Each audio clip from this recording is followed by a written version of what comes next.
Hello student, आज हम यहाँ पे डिस्कस करेंगे एक नया टॉपिक, सदिश राशियों को जोड़ना एवं घटाना, मतलब एडिशन और सब्ट्रैक्शन ऑफ वेक्टर क्वांटिटी। ठीक है, तो अब यहाँ पर कह रहा है कि किन्हीं दो या दो से अधिक वेक्टर को जोड़ने या घटाने की दो विधियां हैं। एक जो कहलाती है ज्योमेट्रिकल विधि, ज्यामितीय विधि, और एक आपकी एनालिटिकल जो कि आपकी विश्लेषण विधि कहलाती है। हम कहते हैं कि यहाँ पर दो पार्ट होते हैं, एक होता है ज्योमेट्रिकल मेथड, ज्यामितीय विधि, और दूसरा होता है एनालिटिक मेथड, विश्लेषण विधि। ठीक है, मतलब यहां पर हम क्या कहते हैं, या तो ज्यामिति या फिगर द्वारा जोड़ने या घटाने की बात करते हैं, या गणितीय विधि द्वारा, मैथमेटिकल मेथड द्वारा हम मैग्नीट्यूड की बात करते हैं। तो देखिए यहां पर हम एक साथ क्योंकि कंपेरिजन करते हुए पढ़ेंगे एडिशन और सब्ट्रैक्शन को, तो बहुत इजी हो जाता है दोनों को। तो हम इधर बात करेंगे इसकी एडिशन की, इधर हम बात करेंगे इसकी सब्ट्रैक्शन।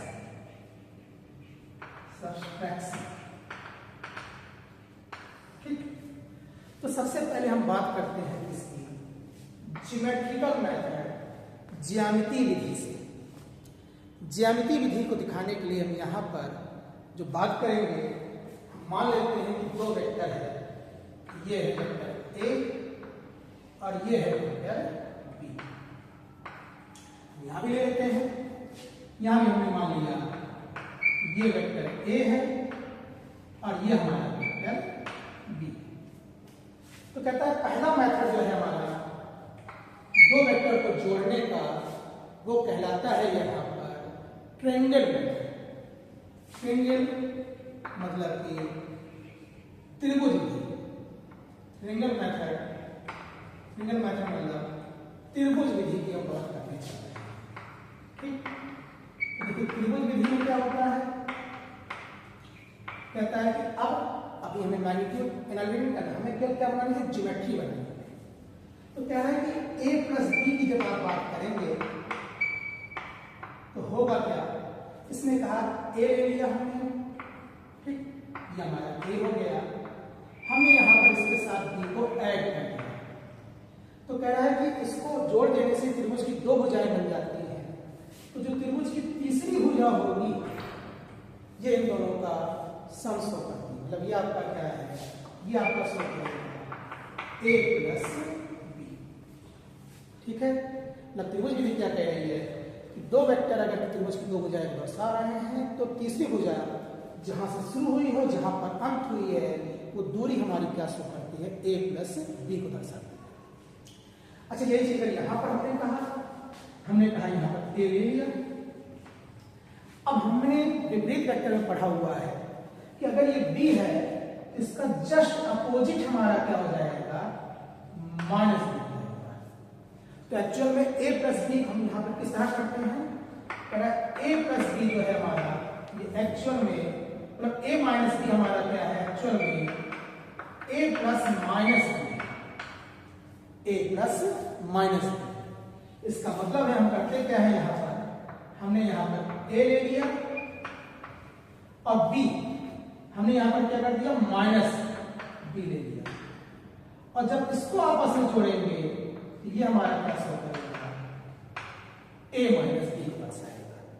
ठीक है, दोनों देखिए हमने सेम मेथड लिया हुआ है, ट्रायंगल मेथड, बस इसमें जिस डायरेक्शन में हो उसी डायरेक्शन में जोड़ते चले गए हैं। इसमें हमने माइनस करने के लिए किया तो प्लस वाला ही मेथड है, और उसका हमने बी का क्या ले लिया, माइनस बी। ठीक, तो ये हमारा पहला और बेसिक मेथड है कि ये दो वेक्टर को जोड़ने और घटाने में यूज करने का। दूसरा जो है हमारा यहां पर, वो कहलाता है पॉलीगन मेथड। पॉलीगन मेथड, या इसी को हम क्या कहते हैं, head to tail method.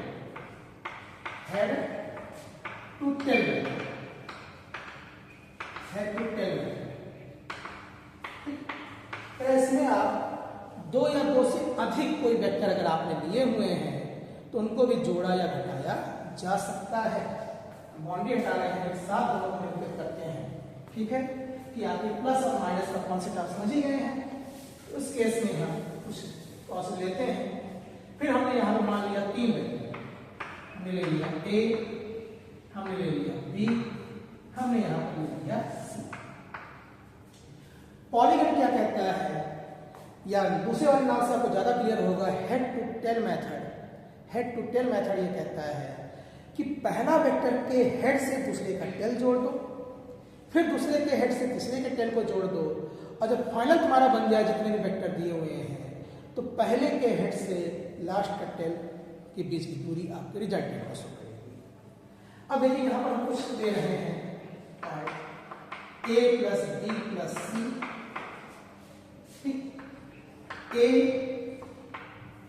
B पहले कर देते हैं, B plus C plus A, हम कुछ माइनस का भी ले लेते हैं, A minus B minus C, ठीक है, B minus A plus C. देखिए कैसे करेंगे पॉलीगन। कह रहा है पॉलीगन कह रहा है ए के हेड में बी का टेल, बी के हेड में सी का टेल। तो देखिए यहां पर ये हमने ए लिया हुआ है, इसके हेड में हमने बी जोड़ दिया, इसमें यहां पर हमने सी जोड़ दिया। अब ये जो दूरी है यहां से यहां तक की, ये आपके हो गए A plus B plus head to tail method है, मतलब पहले हेड से दूसरे को टेल, दूसरे टेल से जोड़ते ले जाते हैं। ये हमारा पॉलीगन मेथड कहलाता है। ज्योमेट्री है तो हमने कहा केवल ज्योमेट्री दिखानी है। हमने इसलिए क्या किया, हमने कहा पहले बी कह रहा है तो हमने पहले बी ले लिया, फिर कह रहा है सी ले लो, हमने यहाँ पे सी ले लिया, और फिर कह रहा है ए, हमने ए ले लिया, और फिर ये जो दूरी है आपकी, ये आपकी हो जाएगी बी प्लस सी प्लस ए। इस तरीके से यहाँ पर इसने कहा ए ले लो, हमने कहा ए ले लेते हैं, ये है वेक्टर ए माइनस बी, तो कह रहा है ये प्लस बी है तो माइनस बी इसका जस्ट अपोजिट होगा, जैसा कि हमने ऊपर कहा, ये हो गया माइनस बी, माइनस इधर है तो प्लस ये हो जाएगा हमारा माइनस। तो ये जो बची हुई दूरी है यही रिप्रेजेंट कर रही है आपकी क्या, ए माइनस बी माइनस सी। ठीक इसी तरीके से ये आपका बी शो कर रहा है, ये माइनस से कह रहा है तो हम जस्ट अपोजिट आ जाएंगे, हम फिगर आगे बना देते हैं। तो हमने कहा कि ये हमने बी लिया हुआ है, कह रहा माइनस से, तो हमने यहाँ अपोजिट में आ गए, क्यों, क्योंकि प्लस ए ये है तो माइनस ए इसका अपोजिट होगा। फिर कह रहा है प्लस सी, तो हमने प्लस सी ले लिया, तो यहाँ से यहाँ तक की दूरी ये हमारी क्या रिप्रेजेंट कर रही है, बी माइनस ए प्लस सी। ये हमारे दो बेसिक मेथड थे, ट्रायंगल मेथड और पॉलीगन मेथड। अब जो मोस्ट इंपॉर्टेंट मेथड है जिसमें हम ज्यामितीय विधि की भी बात करेंगे और एनालिटिक विधि की बात करेंगे, वो हमारा लॉ ऑफ पैरेललोग्राम, बहुत ही इंपॉर्टेंट टॉपिक है। ठीक है, तो चलिए हम अपने अगले लेक्चर पर आते हैं और एडिशन और सब्ट्रैक्शन दोनों में उसकी बात करेंगे।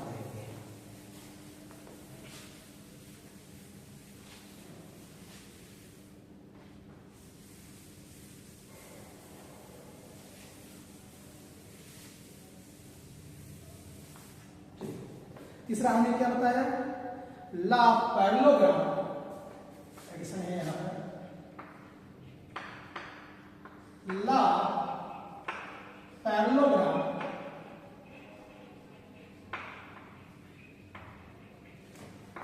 मतलब समांतर चतुर्भुज का नियम। ठीक, स्टार्ट आपके इंपॉर्टेंट टॉपिक है आपके सिलेबस का। कह रहा है अभी तक त्रिभुज था, त्रिभुज में हम क्या कहते थे कि पहले के हेड से दूसरे के टेल को जोड़ देते थे। समांतर चतुर्भुज कहता है कि नहीं, एक ही बिंदु से सारे वेक्टर लेते हैं। जैसे अभी हमने यहां पर फिर से लिया वही, ये वेक्टर ए है, ये वेक्टर बी। समांतर चतुर्भुज क्या कहता है कि अगर दिया गया वेक्टर समांतर चतुर्भुज की दो भुजाओं को दर्शा रहा हो, दो भुजाएं का समांतर कहाँ दिख रहा है? सर इसके हमने parallel dot dot dot dot इसको मान लिया, इसके पैरेलल हमने यहां पर ले लिया। तो कहता है इसका जो विकर्ण होगा, इसका जो विकर्ण होगा वो विकर्ण हमारा क्या होगा? a प्लस बी के बराबर होगा। यह है लॉ ऑफ पैरेललोग्राम। माइनस से भी ये फॉलो होता है। कह रहा है अगर ये a है आपका और b का हमने यहां पर अपोजिट लगा दिया, ये भी आपका यहां पर पैरेललोग्राम पूरा कर रहा है, तो ये आपका क्या शो करेगा? यहां पर a माइनस b को दर्शाएगा। तो लॉ ऑफ पैरेललोग्राम कहता है कि अगर दिए गए वेक्टर समांतर चतुर्भुज की दो भुजाओं द्वारा निरूपित किए जा सकें तो उनका जो विकर्ण होगा वो उनके सम के बराबर होगा। यहां पर a प्लस बी है, यहां पर a प्लस माइनस बी। ये तीसरा मेथड हमारा ज्यामितीय मेथड है। इसी से हम क्या निकाल सकते हैं? एनालिटिक। हम यहां पर इसके लिए फार्मूला निकाल सकते हैं। तो फार्मूला निकालने के लिए मतलब कह रहा है कि जो ये विकर्ण है परिणामी, इसका मैग्नीट्यूड कैलकुलेट करेंगे। तो देखिए मैग्नीट्यूड कैसे कैलकुलेट करते हैं?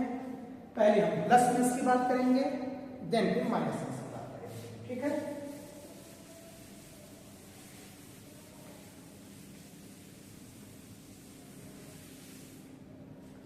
तो अगर हम बात करते हैं इन दोनों की आपस में, मतलब इनका एनालिटिक की, तो फिर से वही लेते हैं। हम मान लेते हैं कि ये हमारा क्या है? वेक्टर a है।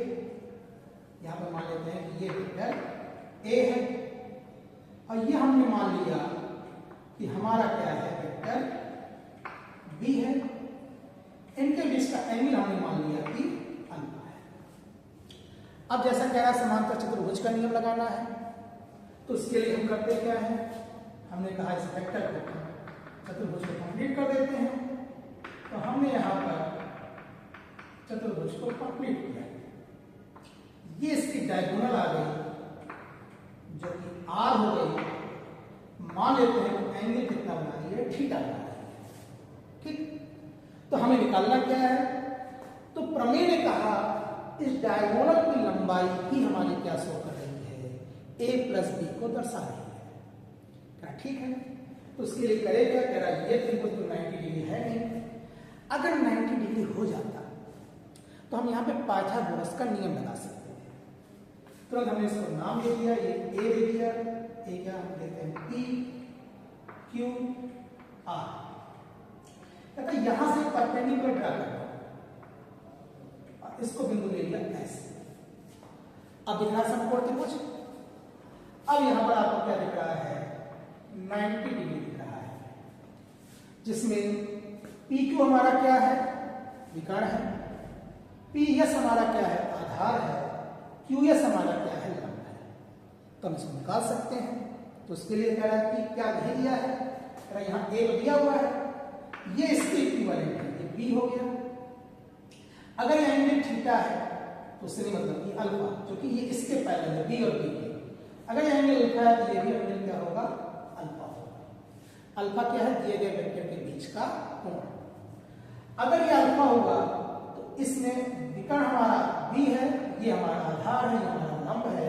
तो बेसिक ट्रिग्नोमेट्री में हमने पढ़ा हुआ है cos थीटा होता है आधार बटे कण।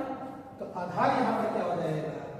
ये हो जाएगा आपका b cos थीटा और ये आपका हो जाएगा b sin थीटा। तो इस केस में आपको क्या लिख रहा है? अब पूरा आधार p s कितना है? a plus b cos theta. पूरा लंब कितना है? s cube. ये है आपका b sin थीटा और PQ आपको निकालना है जो कि R के बराबर है। तुरंत लगाते हैं पाइथागोरस का, तो क्या हो जाएगा? PQ का स्क्वायर बराबर लंब कितना है? QS का स्क्वायर प्लस आधार कितना है? PS का कितना है? SQ b sin theta. ये हो गया r square equal to b square sin square theta. PS हमारा क्या है? a plus b cos theta.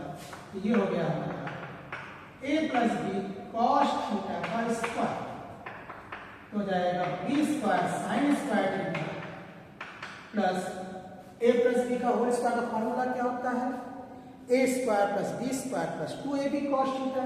तो ये हो जाएगा यहाँ पर A square plus B square cos square theta plus 2ab cos theta.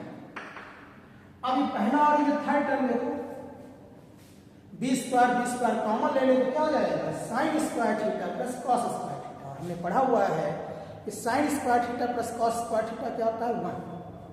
हमारा फार्मूला क्या आ गया आर स्क्वायर बराबर A square plus B square plus 2ab cos theta. ये हमारा परिणाम आ गया।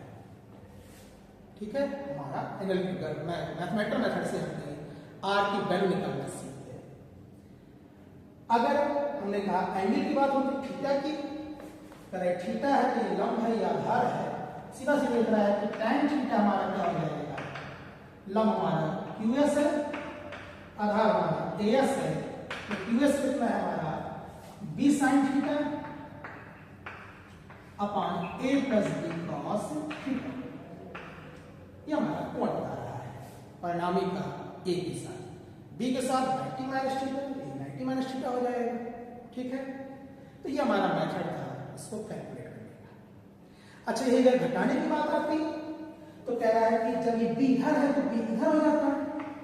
अब ये थीटा है तो सीधी सी बात है ये आपका हो जाता 180 माइनस थीटा। जैसे 180 यहाँ पर होता है तो हमारा ये जो वैल्यू है जहाँ ये प्लस है यहाँ पर हमारा क्या आ जाता है माइनस आ जाता है और कुछ अंतर नहीं है।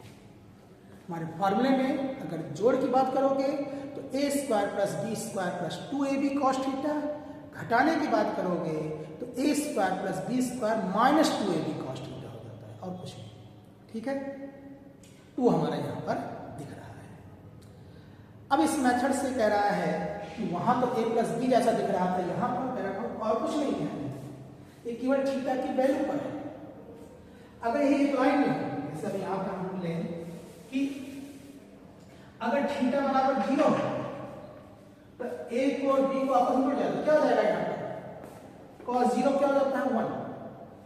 हमने कहा थीटा बराबर 0 है तो cos थीटा क्या हो जाएगा 1।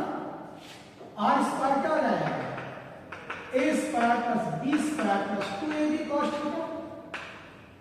मतलब सीधा सीधा कह रहा है a प्लस b का होल स्क्वायर तो r बराबर हमारा क्या हो गया a प्लस b। यही बात रहा था ज्यामिति मेथड में a और b को जोड़ दो लेकिन वो जब एक लाइन में हो क्योंकि अगर हमने कहा एक चौक और दूसरे चौक को जोड़ दिया तो टोटल a प्लस b होगा। पर अगर एंगल है तो एंगल पे डिपेंड करेगा जिसका ये फार्मूला है इस फार्मूले से हम इसको निकाल सकते हैं। ठीक है क्योंकि अब ज्यामिति में ही यहाँ पर हम एनालिटिकल मेथड की बात कर रहे हैं। इसी तरीके से थीटा 90 डिग्री हो तो cos 90 होता है 0 r हो जाएगा अंडर रूट ए स्क्वायर प्लस बी स्क्वायर। अभी आगे हम जब वेक्टरों का निरूपण पढ़ेंगे तो उसमें ये चीज आएगी। और अगर 180 डिग्री हो विपरीत वेक्टर हो तो थीटा cos 180 माइनस हो जाएगा तो a माइनस बी का होल स्क्वायर जो अभी अभी हमने लिखाया। ठीक है फिर थीटा पर प्लस हो जाएगा उस पर माइनस हो जाएगा कुछ और नया नहीं है। तो ये हमारा मेथड है किन्हीं दो वेक्टरों को जोड़ना और घटाना अलग अलग मेथड से। बहुत ही इंपॉर्टेंट टॉपिक है। इसी को हम अभी आगे अपने नेक्स्ट वीडियो में इनके बीच के गुणन की बात करेंगे और वहाँ की कुछ रहस्य दिखाएंगे। तो मिलते हैं अपने अगले वीडियो में जिसमें हम मल्टीप्लिकेशन ऑफ वेक्टर की बात करेंगे वेक्टर ऑफ वियोजन की बात करेंगे। धन्यवाद।